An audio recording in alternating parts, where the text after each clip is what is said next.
Hi y'all, welcome back to another episode of Allie Got This. Today we're gonna be going over and reviewing the latest book of my book club that I'm in. We picked The Many Lives of Mama Love. As you can see, it is picked by Oprah, okay? So any book picked by Oprah, you know, is a good one, is a goodie. Gonna set a disclaimer right now that if you watch my reviews, I'm gonna tell you stuff. And so if you're one of those people that don't want to know or don't want to get the ending, I am probably not the person to watch because I will accidentally tell it or purposefully.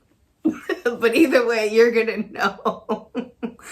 I think that is important with the reviews, just to have an idea of what you're getting yourself into.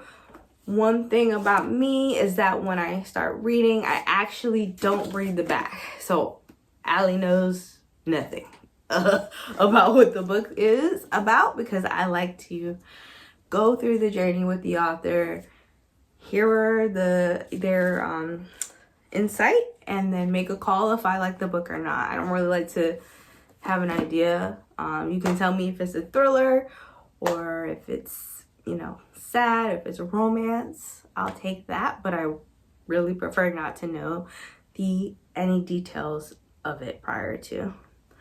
So let's get into it. Because I didn't read the back of the book, I did not know that this was a memoir. So as I'm reading it, I'm like, what is she calling herself? And what's the author's name? Oh my God, it's the same person because she's actually talking about her real life. Wow, Allie should have figured that out in the beginning. You would have known if you read any parts of The Slave because it's right here. It tells you. But I did not. Anyway, I was like so captivated by this author. She made me feel like this story could happen to anybody. She was extremely relatable. There was highs, there was lows, there was, girl, what you doing? And then there was, oh, I'm right there with you moments where I was just like, I wish I could be her friend in the moment, because there was so many times in the book where I just felt like she was just trucking just to get, a good outcome. And so that's one of the many reasons why I like this book, and one of the many reasons why I actually like this author, and I will be looking into other books by Mama Love or Laura Love. So the beginning of the book is basically about how she lives in the suburban area. She has a big fancy home, has money. Her husband has money. They're in a blended family. So her husband has a couple of kids prior to their relationship, and then she has 2 sons prior to her relationship with him, and then they have 1 toddler together. They're basically living normal lives. She's part of the PTA just like me. Her kids go into multiple activities just like me. So I was like, yes, with you. But then things started to take a turn when she started talking about, she would take 1 pill to kind of get her through the day. 1 turned into 2, 2 turned into 5, 5 turned into 20. And I'm like, how are we functioning? But I'm just a person who, I've never really done stuff like that, so I don't know how it goes, but I just felt like, damn, that took a turn really fast. And so we get into, she's taking the pills, and then pills lead to, more rougher recreational drugs, meth, cocaine, it's just more. So like the pills weren't enough anymore, and then her husband was doing it as well, so they were kind of like, mooching off each other, and then unfortunately, like, instead of the money going towards food and clothes for her children, the money's going towards drugs to, you know, sustain this addiction, unfortunately. And so she just started, you know, doing other bad things. So she actually went to her neighbor's mailbox and stole one of their checks. And when she stole one of the checks, she went to a grocery store to buy food for her children. And so it's like, yes, honey, I understand you need a food for your children, but probably stealing the check wasn't the greatest thing, because now the neighbors are like looking out for her. Every time she's outside, they're like, looking like, where are you going? They know it's her. And then she also stole people's credit cards, probably not the smartest idea. And she ended up buying like books off of Amazon, like parenting books off of Amazon, like basically all of your discretionary income that you would use to buy random things or things that you need. She can't even afford it because you just, you know, using the money to feed that addiction. So I think she even said that she didn't even use more than like $1,000 or $2,000, but they don't care about the amount. When you start stealing people's stuff, they don't care if you stole $200 or you stole $2,000. You stole their money and they're gonna try to catch you. So she ended up I guess they didn't even pay the power to their house, so she ended up trying to get a hotel room. I think that's where like the beginning of the story lies. And she's in a hotel room with her youngest son, because at this point her older children are starting to see something's off with mom, right? So they rather just be with their dad because mom don't have her stuff together and they don't want to be there. If she's not providing food on the table and stuff, they rather just be at a home that has, you know, something that's constant for them. So back to the hotel. So she takes somebody's credit card, and obviously the name on the credit card is not the name on her ID. So they start questioning her there. She says it's her sister. Her sister's coming in later on and she'll verify her identity. Obviously there's no sister to come. So then the next day, I guess the hotel administration get a little bit antsy and they're like, hey, you need to have your sister come down here today, and this card was actually reported stolen. Well, time for her to go now.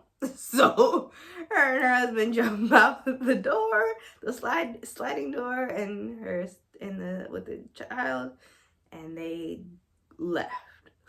And I think she was just kind of like jumping from place to place to place, because she didn't really know her next move. And eventually she got caught. So one day she was just in the house, boom, boom, boom, boom, boom, boom. They're at the door. You know who's at the door, the police. They're coming to get her. So they basically had a warrant for her arrest, had a warrant to do a search, searched her house, found a little bit of drugs, not that much, but still enough. And they were really just trying to get her for stealing the cards and the money. But the part that was sad is like they wouldn't even let her have time to get situated for her son, her baby son. Her baby son just sees that they're taking her away. It was really sad because I know it was tugging on my heartstrings, because I was just like, geez, give her 5 minutes to call somebody to get the baby. Like, geez. Unfortunately, you know, at that time, the police don't care. They feel like you're not a good parent. They don't really care what happens to you or what happens to your feelings about your child, because they feel like you're addicted, you're an addict, and you're just stealing money. So you're not a good person to even raise a kid. Anyway, so CPS took her child. And I really think that even though that situation is traumatic, I wouldn't wish that upon my worst enemy. But I also feel like that situation kind of motivated her to like get her shit together while she was in jail waiting for the hearing. Because basically there was a lot of different court dates. She goes into the intricacies about all of them. She was charged with 32 felonies off of that little bit of, I don't want to say little bit of things she did, but to me that's not the worst thing, but 32 felonies is quite a bit. And that was attached to 26 years of time. So she wouldn't even be out until her son was like my age, which is crazy. So anyway, it was like I said, motivation for her to get her act together within the year. Her husband's family was wealthy and could have bailed her out, but they didn't. Her mother-in-law just let her kind of sit there for a while, which was actually interesting because the husband came out too, because they both were arrested at the same time. And the husband came out before her, and he didn't even come get her until like a week later. She was like surprised he was out. And you know, I was just like, dang, your husband just got out, was like, hey, what's up?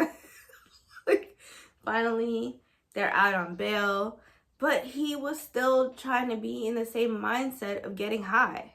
Like, it was like that whole situation didn't even change or turn any tables for him. It was like, I'm gonna continue to live how I want to live.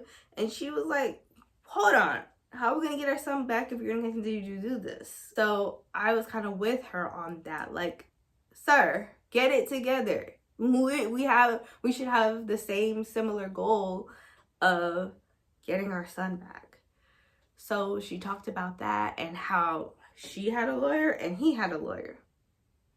And basically her lawyer was like, listen, you're gonna have to try to separate yourself from him, because he's just gonna lead you down to the same road and you're not gonna get your son back. And so she ended up finally kicking him out and finding, she found her own time, her own energy, her own space to finally get her son back. But it included a lot of work. Like, I didn't even realize, I guess you could say a goody two shoes. I've never been to jail, so I don't really know like all the ins and outs and trials and tribulations you have to go through. But there was a lot of there's court dates, there's, meetings you have to go to, people you have to report to, things that have, she finally came out on probation, but there was still stipulations to her probation. And if she got pulled over years later, they still treated her like she was a criminal just because she was on probation. She ended up doing an immense amount of work on herself, making great strides to turn her life around and actually help other women who have been incarcerated and feel like there's no hope for them. So she's actually like super inspiring to me because she didn't have to do that. And here she was, didn't even spend that much time in jail, but it took her so long before she even got a job. And then she became an author. She started helping other people write their books, because that's how fluid her stories would be. And people started respecting her just by like her words. And eventually she even had a book with, I believe it was the Dalai Lama. Yeah, it was the Dalai Lama. So anyway, I'm just saying, Mama Love story is extremely inspiring. I really urge you guys to go read this book. Nobody's telling me to tell you guys to do that. I just think it's a good one. it makes me feel like when I'm at my lowest low, I could still push through. If Mama Love can do it after all of those things against her, all of those trials against her, I know I can get through it, okay? Because ain't nobody taking my kid. Just kidding. Anyway, that's all I gotta say. When you get a chance, hit that like button. Remember to ring the bell and subscribe.